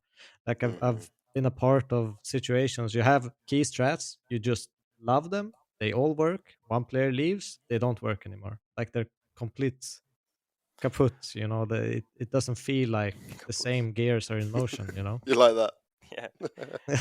Yeah. Also, Mario changed his role as well, Yeah. and on City side, and but Mario, but yeah, and we just tried to find our game. We tried to find our identity, on city side, and we couldn't do it. And yeah, we lost our big vocal voice as well on city side.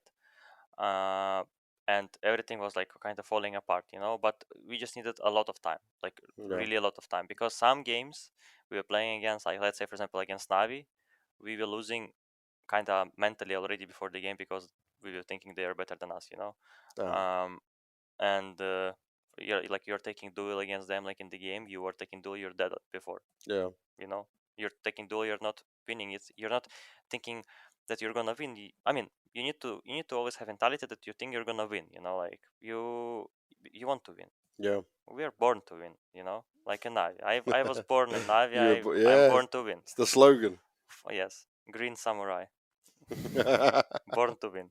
I mean, and yeah, and we needed a lot of time, and some things were not working, of course, and yeah, that was, I mean, for me it was pretty hard, because I started also like tilting sometimes as well, during officials as well. I mean, during officials I never said anything bad to my teammates, and I mean I don't say bad to my teammates anything, but didn't say, but for example on practice when we were doing like the same mistakes that we kept doing, I could like say like bro, like why you do this? Oh, you're becoming a simple. No,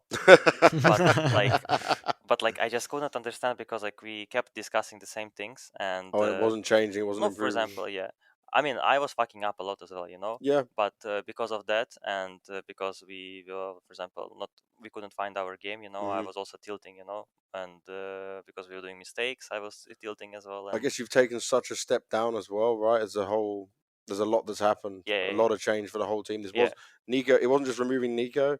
It was like Malb's changed position. You lose a voice in the team. Heavy God's got to come in, and Yeah. like it's crazy. No, just check my career. Like every year in G2 we were changing players every year, Yeah. And no, in the end, like we changed Nico, Yep. like Nico, and of course, like it. I mean, it hit me pretty hard, as well. And maybe I just started like sometimes like tilting, of course, but Yeah.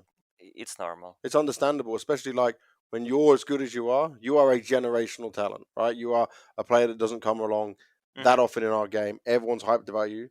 You're still young. You want to be there to win. You don't want to be there having all these problems and like not having a good roster around you. Yeah. So let's come on to this now, right? You're talking honestly about starting to tilt. You go away from G2. Obviously, if your contract's ending, they don't want you to go for free. So they're going to make sure they try and sell you. Was it always Falcons? Was it like you and them said, okay, I want to go to Falcons? Or was it, do you want to go to Navi? Do you want to go here? Obviously, we know why you can't go to Navi. You'd love to, maybe, for a bit. But I mean, were you offered to other teams? Did you have other choices? Did I had other choices? Yeah, I had. Because I'm sure lots of teams would want you. Yeah, I had. Obviously, Pretty much I cannot every say. team. I cannot say, but I mean, I had. But when you look on other teams, there is only one team that I can go. It's I wanna go. It's Falcon. It's just because I like I like when I looked at other teams, I didn't have that much belief, Really? No, like believe like I wanted to play with Nico always, and Yeah.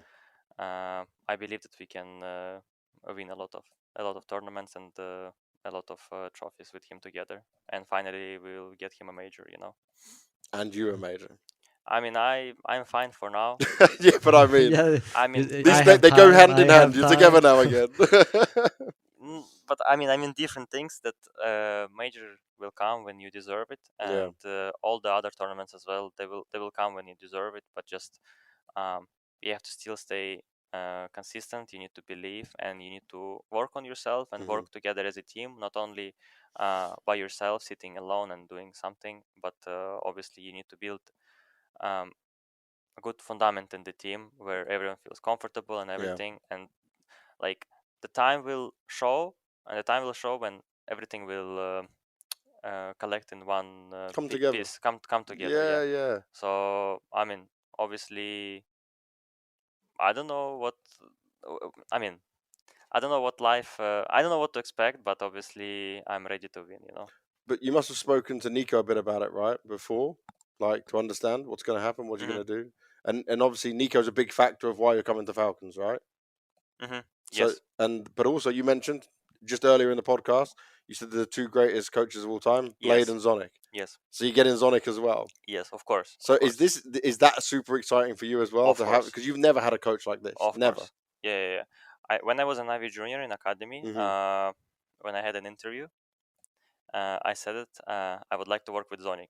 Oh I mean, you wow, can find it somewhere, but I said it, and he visualized it. We spoke about this Yeah, earlier. You that visualized was it. what It's I was come thinking true. about. Did he visualize this?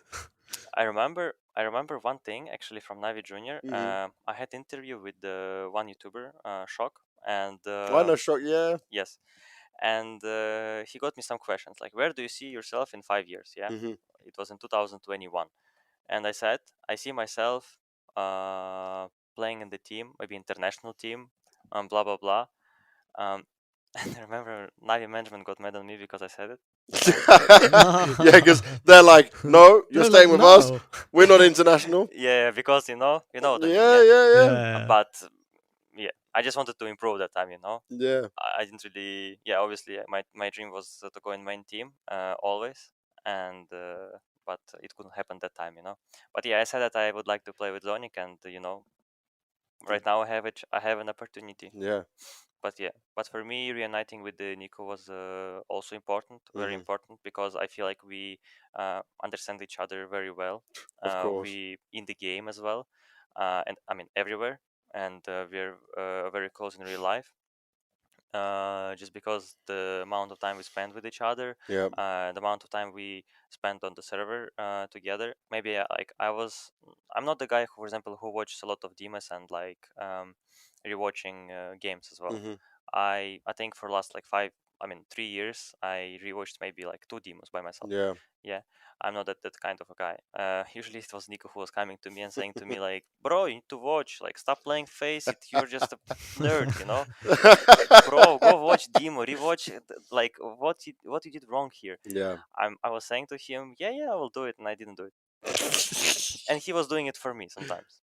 Like he He's was just watching it and telling you, look at this. yes, Do this. he's been always doing it. He was rewatching demos, saying, "Ilya, come to me." We were watching together, and he was Mhm. saying, "Why did you pick here, for example, or why did you smoke here, or why did you throw a flash without a reason?" And all of this came up in the like in one thing that I started caring, for example, about utility more, about Yeah. in something in the game, more than ever. Yeah, I needed him more than ever. Yeah. Yeah, this guy, and he was the biggest reason why I became better. That's super cool. Yeah, but yeah, people doesn't understand. Like a lot of people who are just watching CS, they don't understand how much players give impact Yeah. outside of the server. Yeah, let's say for example for example, a lot of haters, yeah, they keep writing like, for example, like let's pick some captain Mhm. who kept, like, let's say for example, Kerrigan or any captain. Yeah, Mhm. a lot of captains, they don't play like very well. Yeah, they don't show like very good individual performance on the Stats. server. Yeah, Yeah. like I'm not the guy who is talking about statistics. I don't like it, but a lot of people are writing about this bullshit, but they don't know how much impact they give for teammates, Yep. Yeah. for the team, and for everyone on the server. So your players who are performing well can perform well. Yeah, like they call, they do prep. Yeah, they do a lot of things, and it's very underrated. Mhm. And some things are very underrated. They don't see it with their eyes how much they work, and because they work in shadow, and they win tournaments and games because of that. I Mhm. mean, there was a interesting video recently where it was Eternal Fire did like the B Stack voice com, where it was Mm. essentially, I think they put Santares jumping boiler on Inferno, and Major had said, Voxic, yeah, I saw. Voxic, yeah. Yeah. And Major basically, if you see one, it's B. If you see two, it's A. And that's all he said to him before the round started. He sees one guy, and they all rotate into B, stack it, and you Mm-hmm. know, they said before Voxic, do not go for kill, let him be. Yep. And they Yeah. just stack B, and you get 3-4 kills sometimes in a stack like that as a player, because Yeah. there's Yep. too many people to watch, and you just automatically get into a situation where you can farm eco frags, you can get like it Mm-hmm. adds up so much, and it has a lot of Yes. impact on the game, especially CS2, which obviously the pistols are worth a little bit more than the 16 round CSGO. Yeah. I only remember why Voxic, because he has P2000. That's why I remember. Ah, yes, yeah. Okay. Man, it's the only player plays with P2000 for a long time. I don't know, So but yeah, I agree. you've not changed teams very much. You went from Navi Junior to G2 now for what is it? 3 years? 4 years? 4 years. 4 Yeah. years. Yeah, 4 years. And now they're letting you go to go play. Obviously, after Bucharest, you get to do the rest of your events with Falcons. You're doing the major with Falcons as well. Mm-hmm.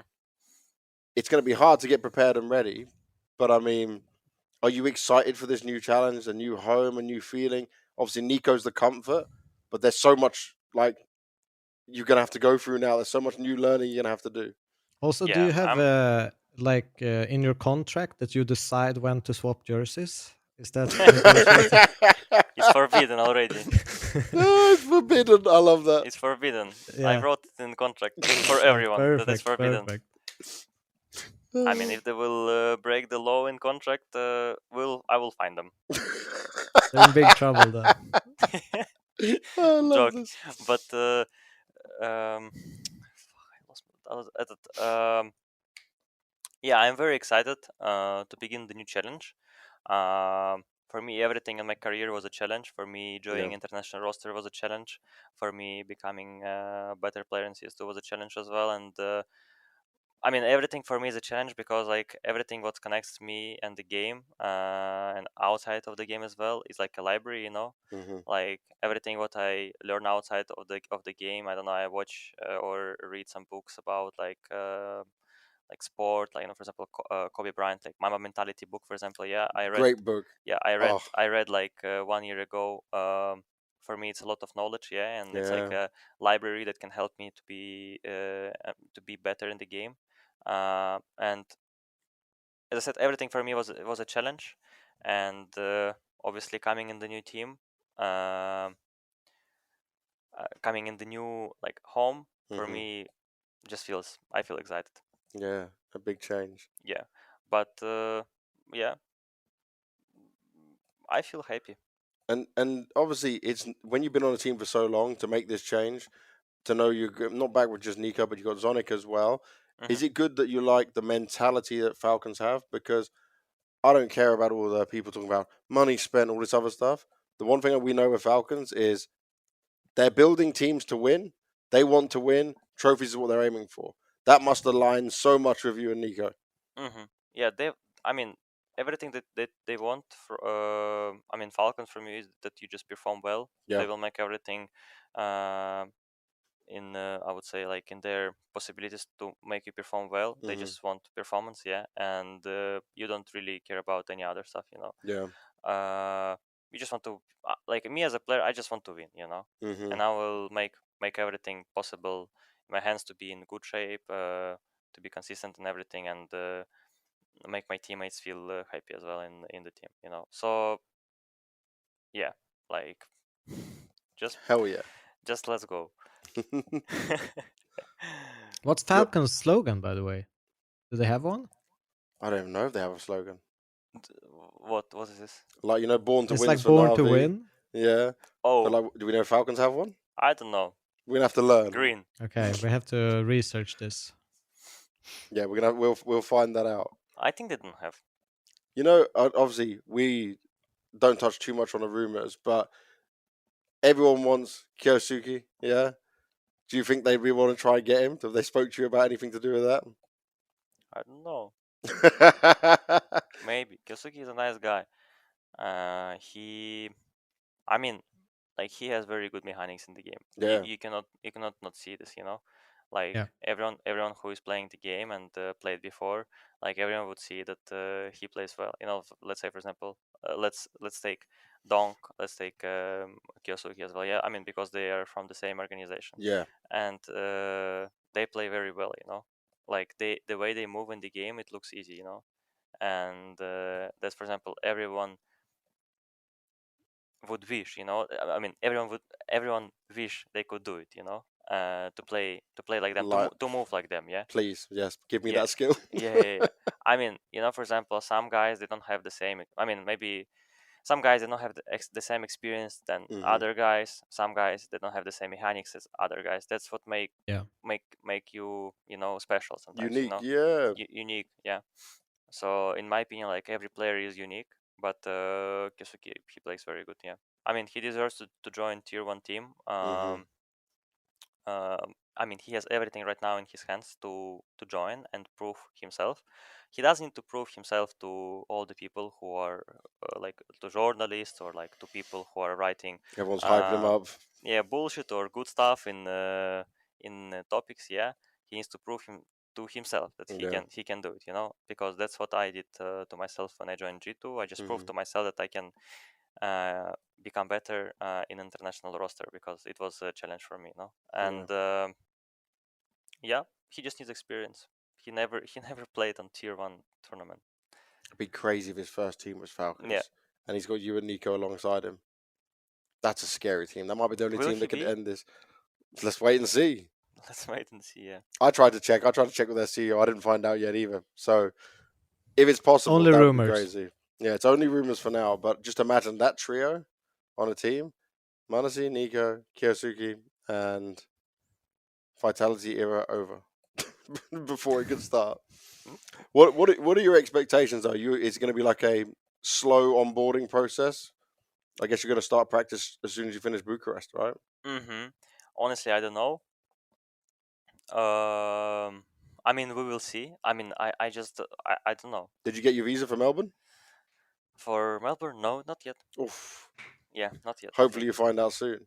I mean, hopefully, of course, yeah. I mean, hopefully I will do it and I will be able to play this tournament, because I also like I'm not in G2 anymore, and I'm not gonna play Astana, PGL Astana. So I mean, would love to like kind of balance it with Melbourne. You know? Yeah. Don't want too much time away from big tournaments. Exactly. Yes. So Devork, any other questions for our baby go here about the Falcons move before we start to get to fan questions?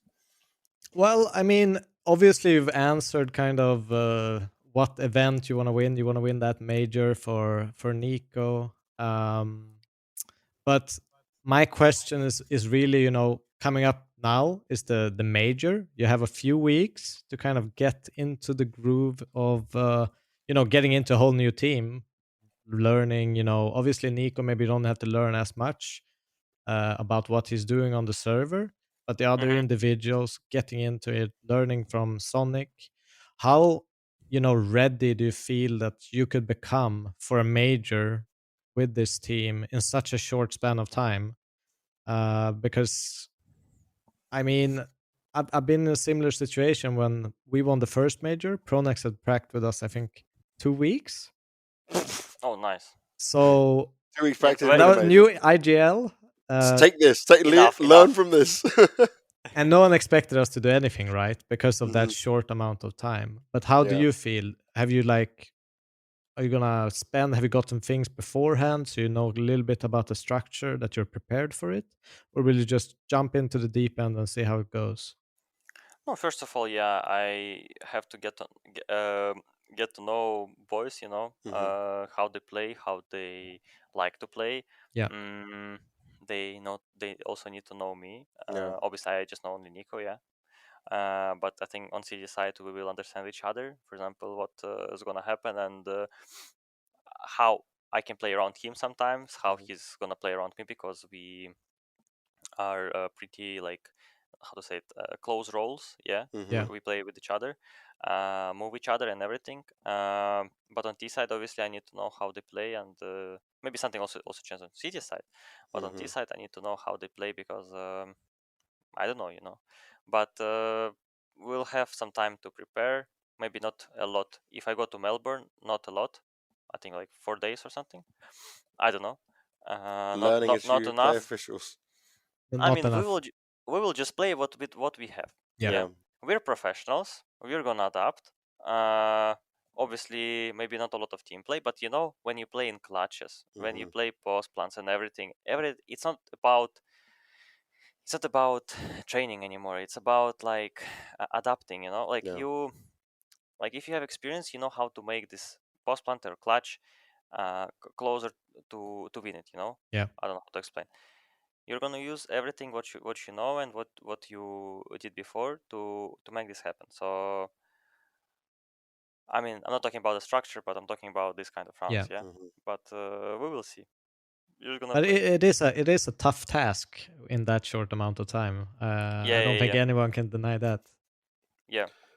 It's gonna be very tough, but very fun, very exciting as well. Mm-hmm. I hope the community sees it as a positive for what's the next step in your career, because you're one of the greats to come. You're one of the greats that have shown it now, especially last year. We see your potential. We know what you can do. So let's get towards the end of this. Let's see some of the fan questions we've had in there. Mm-hmm.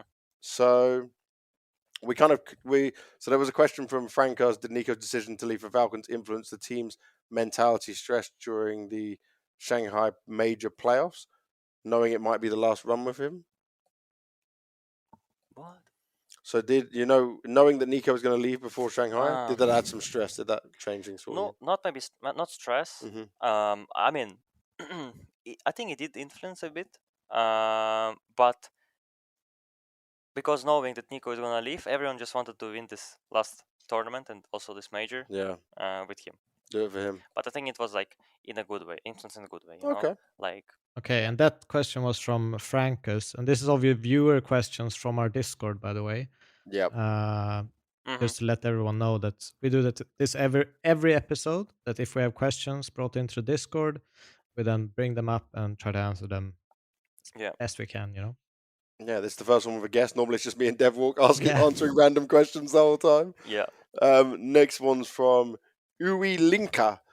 What do you do outside of Counter-Strike trading? How did you mentally deal with realizing CS training would take priority over friends, family, and a casual lifestyle early in your career?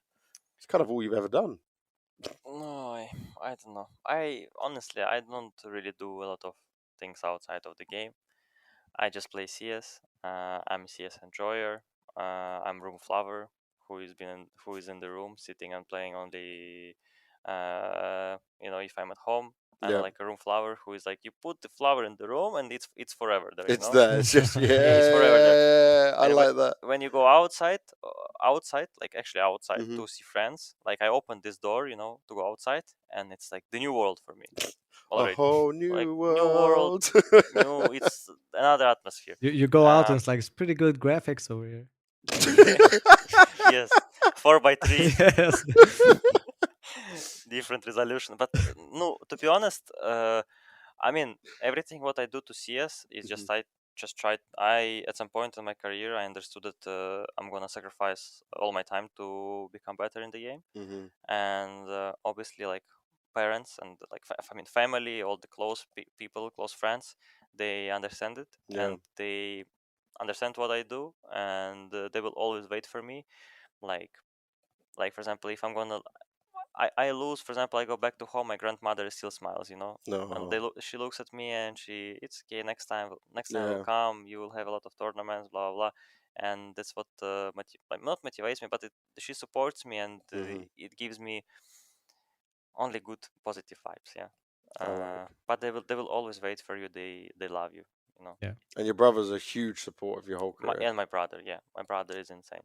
I've I considering wouldn't be the same. I've met his brother at multiple events now. He's like, we're sat there watching together and both freaking out at the same problems, and if the round doesn't go their way, and then watch him lift the trophy, we can both be happy. I'm like, okay, I'm gonna go interview your boy now. That's it. Yeah, it's always good fun. Yeah. Devil, read the next one. I don't have to read all of them. All right, this one is from Slexa. How much? Yeah, I don't know. Slexa Nexa. Slexa. It's fake Nexa. How much did you grind CS between ages 12 to 16? How hard was the work? And what's the best tip you can give a young aspiring AWPer? I grinded a lot. You don't even need to ask me. It's crazy. I think I had like 100 hours at least, not even less. Only when I went for vacation, yeah. Yeah. 100 hours every 2 weeks at least. Yeah. You know, Wow. I didn't have less. I mean, only when I had vacation. Yeah. Um. Yeah, I mean, I played a lot. It's crazy, honestly, like really. And also, I played other games. I'm not only like CS enjoyer, but I also played like Dota a little bit. You know, not Mhm. because you cannot play the only one game every time behind PC. Yeah. It's Yeah. impossible. Yeah. Yeah. When you're young. Devil's Marvel Rivals, nearly highest rank right Pa- now. paused it now. Really? Yeah, he's had a pause, but he's nearly highest level on. He loves to get to the highest rank on a game And because then he's quit still it so forever. competitive, and then he just quits. So right now he's very close to being the highest rank you can be in Marvel Rivals. And every time we get the podcast, we just get an update on how far he's going. Yeah. Marvel Rivals. Yeah, not. By the way, still also level 10. What are you, 2.7 kilo right now? Yeah, but I Yeah. mean, it's been idling same. Play I think PUBG. it's shit, but Play PUBG. Whoa. no. Oh wow. What tip? What Wait, tip? Yeah, what tip? Uh, what I can give, what I can recommend. I mean, if you're like young, you don't have to worry for now about anything. Yeah, if you're like 14 years old, you can just play the game and not worry about like what's around you. Yeah, you just play the game, you enjoy. I would just first of all, I would recommend to play a lot Mhm. and on Face It. Yeah. This is, I mean, for now, it's the platform where you can just become better because you play against better players. Yeah. And to not be scared to play against better players than you, because I think this is the way where you get better when you play against best players or like better players than you. That's what I did, for example, when I played in FPL. Yeah, when I Mhm. joined FPL, I played always against like best players, and I would always love to play against Simple, for example, just because it was like, for me it was a bit of like how to say, like, not personal, how to say it. I wanted to play against him to prove myself I can beat him. Yeah. Yeah. You're going up against the GOAT. You want to be able to do it. Yeah. Because I just wanted to make, not make sure, but I just wanted to beat him. Yeah. Mm-hmm. Yeah. If he is that good, why I cannot become better? Yeah. Yeah. And like, tip as well, to not be toxic on Face It, to listen to the players and to older than you Yeah. people who are giving you advices like about the real life and about the game as well, like experienced players, because they know better than you if you didn't have experience that they had, like in the teams, because you didn't play in the team yet, for example. And that's what I did. For example, when I joined Na'Vi Junior, I've been always listening, I've been always grinding, and I still listen to people what they say to me. Yeah. Nice. All right, the next one's from Jack. It could be Jack's also, just hiding on another Man, nickname. they're making fun. Yeah, Jack and Nexa. Yeah. How do you personally handle performance issues within your team, your own performance issues or a teammate's, and avoid letting frustration affect team attitude and vibes? Personally, handle performance issues with the team. Um, like, let's say, for example, like what's this, how to answer on this, Blade? And avoid letting frustration affect team attitude vibes. Yeah. What's the kind of question? Like, So let's say you were go back to where you didn't feel good in that tournament, right? And you get frustrated, but you don't want to affect your teammates or anything surrounding this. How do you deal with it? I mean, let's say, for example, we lost a map, or I mean, we lost a game, yeah. And like, for example, some like didn't perform good, or like, I mean, we just lost the game. Doesn't matter who performed well or not, who didn't perform. It's already, we lost the game, And obviously, like, there a lot of like shit happened, yeah.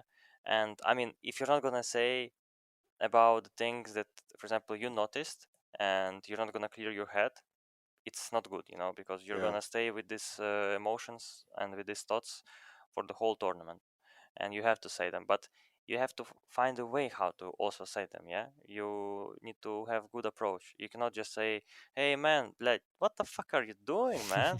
Like, are you joking, or like, you actually do this. No, Blin, no, you know what I mean. Yeah, like Yeah. you need to have a good approach. Yeah, how to point the mistakes, or like point the finger, for example. Yeah, I think you did here very bad, in my opinion. Blah blah blah blah. But sometimes maybe you want to say something after the map you lost. Yeah, like for example, you lost the map and you want to say. Sometimes I wanted, no, for example, in G2 I could say it, yeah, after the map, because some mistakes you have to say to Yeah. make sure that the next map it will not repeat. Like for example, someone didn't go with you together, or we don't go together, we don't trade each other well. You have to repeat this kind of stuff. You need to say this, yeah, yeah. But some things that, on for example, happened on Mirage will not happen the next map because it's not Mirage anymore. Um, uh, yeah, that's it. But everyone understands, yeah. Yeah. Like it's better for the team. Yeah, 100%. Okay. This Good one luck is with his from nickname. Janska Rabot. Oh, that's pretty good. I don't know. How important is it for a young player to have a mentor like Nico?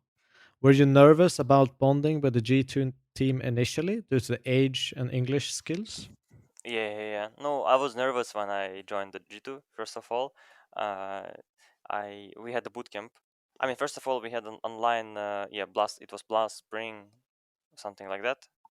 Groups? Online. Yeah, It wasn't online, was it? it was online first. No. That would have been straight to straight in the Copenhagen studios. No. I mean, like when I joined G2, our first tournament, I think it was Blast some qualifier. I played from home. Okay. I think I don't remember. I think Could you have were been Showdown. announced like early January. You were even rumored the year before that, so you probably spent a little bit of time with the team. I mean, last was when was yeah, this? but I remember just when I went on bootcamp, and we also played this this Blast on bootcamp. Yeah. It was pretty nervous. No, not nervous, but like I just like, because it was my first team as well in English, Yeah. and I didn't know anyone how to speak with people, yeah, and I just tried to find a way. I don't know, but I was pretty nervous. Yeah, I mean it's fine. I mean everyone understands. Like they're also from different countries. Their English is not main language as well. If you're gonna talk like a moron, I don't know, they will understand you. Yeah, like I don't know. You can talk with any accent. With any accent they will understand you. Yeah. Just talk clear, and. No, for me it was important also to have a mentor like Nico, because sometimes I didn't understand him as well. When I joined G2, he was just pointing me mistakes where I didn't agree. Oh, you Yeah. disagreed at the beginning. No, sometimes I was disagreeing. Sometimes I didn't know why he was saying this to me. And yeah, after like some time, we came on the same page. Yeah, you found the way to do it. Yeah. So yeah, it just needs time as well to build. Okay, the next one is Team Car says, excluding Nico, so not Nico, who influenced you most to become the player you are today? Do you still want to play on a native-speaking team in the future? I guess he thinks that because of the Overdrive rumor. Influenced you?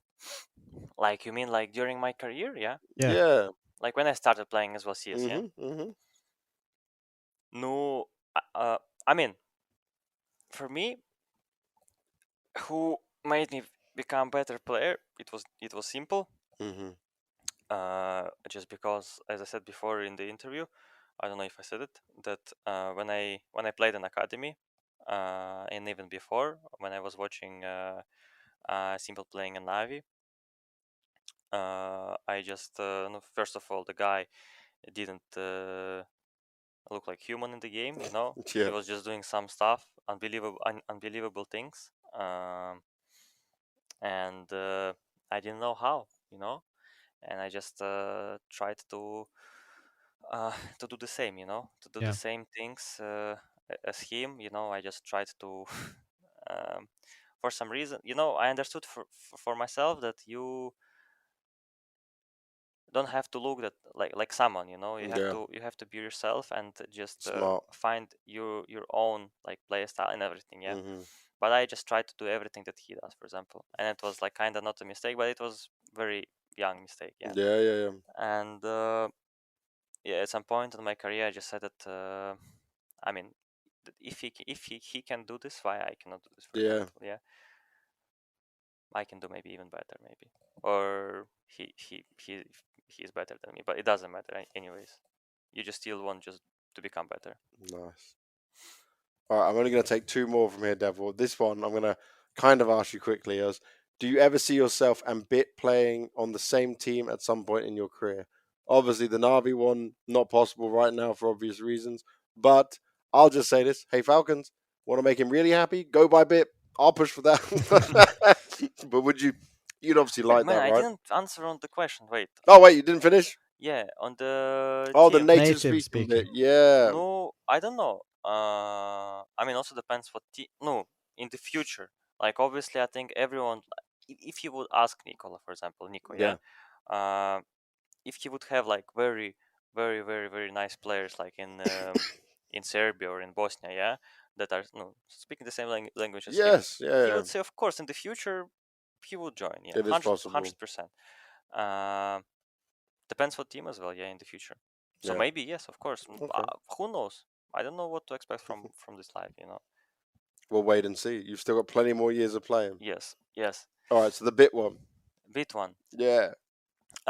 This could happen. I think maybe playing with Valera at some point in the team. I mean, I never hidden it yet. I mean, I never hid that I hid it. I never hid that I would like to play with him as well in one team in the future. Nice. Come on, Falcons. Do it. Make it happen. If there's an opening, if there's a chance, go get the boy, his friend on the team as well. Man, you think they have infinity pocket or what? No, but I'm just hoping that they can, like, you win a bunch of tournaments, right? And then the opportunity comes up. They take Bit. That's like changing a jersey. You win tournaments and you change players. What is this? Okay, they win tournaments for a long time. Someone retires, maybe Magix retires in like 2 years' time, and then they're like, "Okay, we can get Bit now." Yeah, good times. I'm talking it into existence for him. Visualization. Okay. I just want to see Bit and m0NESY this back is more together. Bank's dream. Yeah, me and the person who asked this question think the same. All right, I'm only going to ask you one more from here because we've taken enough time, mate. Jargon says favorite knife glove combo. But favorite gloves knife combo, yeah. Crimson kimono. Nice. Red crimson kimono. Yeah, the classics. And butterfly ruby. Beautiful. This is my lovely combo. Beautiful setup. All right, you have given me way more time. So for everyone to know, he was like, okay, can't be too long. Don't want the time to go too far. It is already extended way past the time he agreed, but he's that much of a good friend that he still sticks around and does it. It's okay. No, but he does this. This is both times he's come for my shows. One when we did just me and you under the scope. Now this podcast, you give me everything. You talk about everything. You also, I notice when we do interviews at events, you always give me the best answers. You're just good to me, man. Sometimes answers they cannot be the same. Like for example, you ask someone and he always gives you. For example, let's say you're gonna ask someone about the game and you're gonna ask him how was it? Yeah, like for example, I don't know. Блять. For example, you're about to ask the guy just a question. How was the game? What was working good? Blah blah. Yep. And every day you hear the same question from different players. Like the game was good, clean and easy, blah blah blah. Everything was smooth. We had very good captain calling.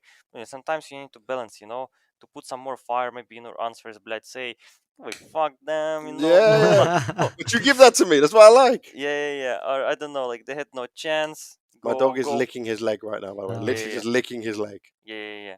She likes my answers. Yes. And no, you need to put something in your answers. It cannot be always the same boring and common. Yeah. Make some fun as well, maybe. No, that's what people likes, as well. No, I'm just filming my dog lick m0NESY's leg while we're live, right. just because it's just hilarious. Hey, come on, baby. Well, I also want to extend my gratitude. Thank you so much, Ilya. Yes, exactly. Yeah, he's getting it correct. For coming on, man. It's been an absolute pleasure, like hearing your journey, your thoughts, some of the stories. So I've learned a lot today, and Yeah. it's been super interesting having you here, man. Thank you so much. Thank you too. Also, David. What's your name? I forgot. Jonathan. Jonathan. Thank you as well, Jonathan, for your time. It's been a pleasure as well to talk to you and to you, James. Anything you want to say to all the fans out there, as you are now officially Falcons m0NESY, and just anything you want to say on that? Wait 1 second. To all the fans, no, to all the fans, I just want to say thanks for all the positive comments. I mean, also for negative comments. All the negative comments, if they're written in a good way, like where I can find something that can help me, maybe to become better or to improve. Thank you, but all the haters, go fuck yourself. I'm joking, but yeah, I mean,